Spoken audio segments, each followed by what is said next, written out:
สวัสดีครับพี่น้องมื้อนี้กับพ่อก็ดีครับกับผมลุงสอนคนนอนหน้าครับมื้อนี้สิพาพี่น้องมาเบิ่งการเฮ็ดคันแท้ใหญ่สำหรับพี่น้องหลายๆคนจะมีมุมมองที่แตกต่างกันเนาะครับเนาะบางคนก็อาจจะคิดว่าการเฮ็ดคันนาใหญ่มันเป็นการเปลืองพื้นที่นาครับแทนที่จะเฮ็ดเป็นไร่ใหญ่ๆครับเฮ็ดนาไร่ใหญ่ๆเฮ็ดคันแท้น้อยๆเนาะบ่หลายคันนะครับพี่น้องมันจะบ่เปลืองพื้นที่สำหรับแปลงที่ผมจะพาพี่น้องมาเบิ่งมื้อนี้ครับก็เป็นแปลงของน้องแม็กตอนนี้เพิ่นก็ได้เฮ็ดคันนาบนเนื้อที่8 ไร่เนาะครับเนาะคันนาทั้งเบิดตอนนี้ก็อยู่พู้นแหล้วครับพี่น้องอยู่เป็น11 12คันนาครับบนเนื้อที่8 ไร่ทั้งเบิดรวมทั้งที่อ่าบ้านเนาะบ้านแล้วก็เป็นที่เลี้ยงสัตว์นำรวมทั้งเบิดแล้ว8 ไร่เนาะครับคันนานี่เท่าที่เบิ่งเนาะทั้งเบิดก็อยู่ประมาณอยู่12คันนาครับแต่ละคันเพิ่นเฮ็ดอิหยังแหน่ครับจักหน่อยเดี๋ยวผมจะพาพี่น้องเข้าไปเบิ่งเนาะครับเนาะสำหรับน้องแม็กตอนนี้เพิ่นก็ได้ลาออกจากงานนะครับพี่น้องตอนนี้เพิ่นก็มาจับการเกษตรแบบทางออนไลน์เนาะครับเนาะเกษตรออนไลน์ก็ว่าได้เนาะครับคือน้องแม็กเพิ่นตอนนี้เพิ่นก็เปิดช่องทางการสร้างรายได้ครับโดยที่ขายพันธุ์ใหม่เนาะครับส่งออนไลน์ทั่วประเทศครับบ่ว่าจะเป็นพันธุ์ผลไม้เป็นต้นไม้ที่ฮิตกันในปัจจุบันเนาะครับบ่ว่าจะเป็นพุทราหลายๆอย่างครับพี่น้องต้นหลักๆที่น้องแม็กเพิ่นส่งให้กับลูกค้าตอนนี้ก็เป็นพุทราครับเป็นพุทราอ่าเป็นพุทราจากต่างประเทศเนาะครับเนาะเป็นพุทราที่นำเข้ามาใหม่เนาะครับตอนนี้ก็ถือว่าการสร้างรายได้ครับก็ดีมากๆครับสำหรับน้องแม็กเนาะเพิ่นจนลาออกจากงานครับ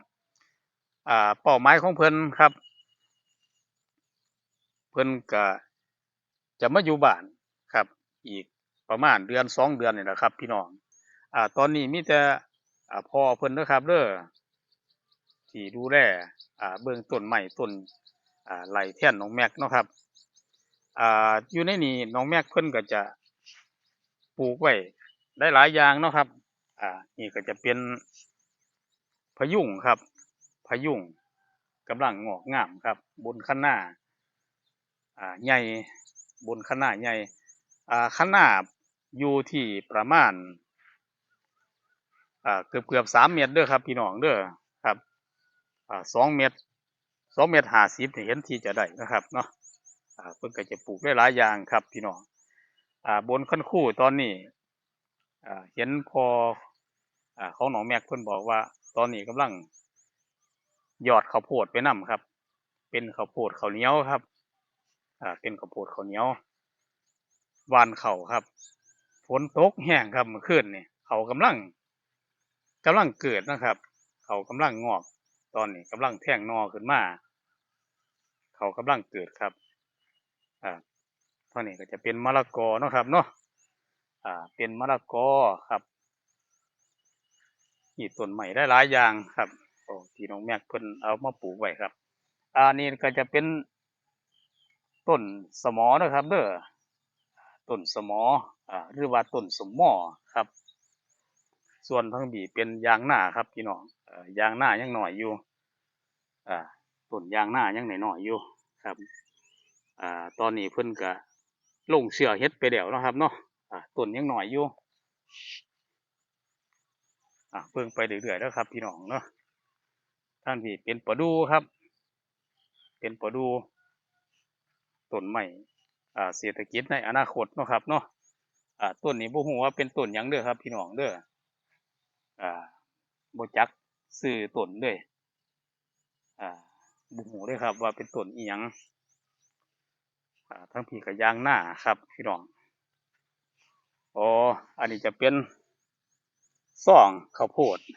โอ้ที่เพิ่นเอามาปลูกเนาะครับเนาะซ่องข้าวโพดครับเป็นข้าวโพดข้าวเหนียวครับซ่องที่พ่อน้องแม็กเพิ่นใส่เมล็ดพันธุ์หยอดบนขั้นหน้าแล้วครับเป็นซ่องเปล่าครับนี่แหละครับพี่น้องการเฮ็ดขั้นหน้าใหญ่บางคนก็อาจจะว่ามันเปลืองพื้นที่หลายแต่เฮามามองอีกอย่างก็คือมันจะเป็นข้อดีในอนาคตเนาะครับเออบางคนก็จะมองว่า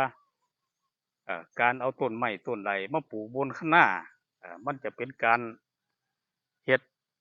ให้มันร่มเขามีผลเสียกับต้นเขาเนาะครับเนาะเพื่อต้นไม้ใหญ่ในอนาคตครับแต่ถ้ามุมมองอีกอย่างก็คือพวกไม้พวกนี้เฮาสามารถควบคุมได้ครับพี่น้องสามารถควบคุมได้ควบคุมว่าจังได๋บัดนี้ครับถ้ามันจะห่มมันร่มเกินไปกับเขาเฮาก็สามารถตัดแต่งตัดแต่งได้ครับตัดแต่งกิ่งงาสาขาที่ยื่นออกไปในข้างหน้าครับเฮาสามารถตัดได้ครับเฮาก็จะปล่อยไว้เฉพาะอ่าตรงที่มันบ่ยื่นออกไปครับลำต้นไม้มันก็จะสูงขึ้นนะครับพี่น้องครับสำหรับขั้นนี้ครับน้องแม็กเพิ่นก็จะปลูกต้นไม้ร่วมกันได้หลายอย่างครับพุทราที่น้องแม็กเพิ่นปลูกไว้บนคันนาตอนนี้ก็เป็นพุทราพื้นบ้านเนาะครับเนาะพุทราทั่วไปบ่แม่นพุทราพันธุ์เห็นบ่ครับพี่น้องเพิ่นปลูกไว้ได้หลายต้นอยู่เพิ่นปลูกที่แห้งครับพี่น้องประมาณ1 เมตร1 เมตรเลยนี่เห็นบ่ครับต้นน้อยๆอยู่กำลังเกิดก็มีครับเพิ่นก็จะปลูกแซมไว้จังซี่ล่ะครับน้องแม็กเพิ่นให้เหตุผลว่าในอนาคตครับพี่น้องในอนาคตเพิ่นก็จะมาเสียบตายอดครับเสียบตายอดพุทราสายพันธุ์ดีอ่าที่เป็นนิยมของลูกค้าเนาะครับเนาะเพิ่นก็จะมาตัดมักท่านพื้นบ้านนี่นะครับออกเพิ่นก็จะเสียบตายอดครับพี่น้องเสียบตายอดเลี้ยงไว้เนาะครับพ่อกิ่งยอดใหม่พันธุ์ใหม่มันขึ้นมาใหญ่สมบูรณ์แล้วขุดขายเลยหลังจากนั้นเพิ่นก็จะปลูกใหม่นะครับพี่น้องหลังจากที่ขุดออกไปขายแล้วเขาก็จะมาปลูกใหม่สำหรับในแหน้าก็เฮ็ดหน้าปลูกเขาคือเก่าครับอืมได้หลายคนก็มุมมองแตกต่างกันเนาะได้หลายคนก็คิดว่ามันเป็นการเปลืองพื้นที่ครับเฮ็ดคะน้าหลายนี่มันเสียพื้นที่อ่าแต่มุมมองอีกมุมมองหนึ่งก็คือเป็นการสร้างรายได้บนคะน้าครับ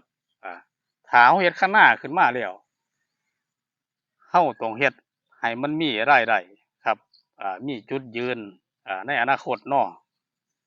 คือยังแปลงของน้องแม็กเนี่ยครับเพิ่นเฮ็ดไว้ส่วนระบบน้ำเด้อครับเด้อระบบน้ำตรงนี้จะบ่มีแรงน้ำชลประทานครับแต่เพิ่นได้เจาะบาดาลครับพี่น้องเจาะบาดาลได้ใส่แผงใส่พลังงานแสงอาทิตย์ครับในการปั้นน้ำขึ้นมาหดหัวหดสวนมาทำการเกษตรนะครับเนาะสำหรับในปีที่หน้าครับสำหรับในที่หน้าหลังจากเฮ็ดหน้าแล้วพอน้องแม็กเพิ่นก็จะปลูกพริกแล้วก็ปลูกข้าวโพดครับพี่น้องข้าวโพดเป็นข้าวโพดข้าวเหนียวข้าวโพดกินนี่แหละครับพี่น้องบ่แม่นข้าวโพดอาหารสัตว์นี่ก็เป็นการสร้างรายได้อีกทางหนึ่งในช่วงแล้งเนาะอ่าสำหรับตัวน้องแม็กเองเพิ่นก็จะเดินทางมาอยู่บ้านเออไม่ไหวนี่แหละครับพี่น้องประมาณ1-2 เดือนนี่แหละครับพี่น้องเดี๋ยวจะมาติดตามเบิ่งครับว่าน้องแม็กเพิ่นจะบริหารจัดการจังไดต่อไปเนาะตอนนี้เพิ่นก็วางแผนไว้แล้วครับน้องแม็กในอนาคตสิเป็นจังไดก็ติดตามต่อไปเด้อครับเด้อ ว่าสิเป็นยังไงครับเอามื้อนี้ก็ขอบคุณสำหรับพี่น้องทุกท่านทุกคนครับที่เข้ามาติดตามรับชมขอบคุณครับมื้อนี้ครับผมลูกศรคนนอนหน้ากับพาพี่น้องมาเบิ่งบรรยากาศอ่าบนพื้นที่ของหนองแม็กนะครับเอาไว้มื้อหน้าพอกันไหมเนาะครับพี่น้องเนาะสำหรับมื้อนี้ก็ขอบคุณครับ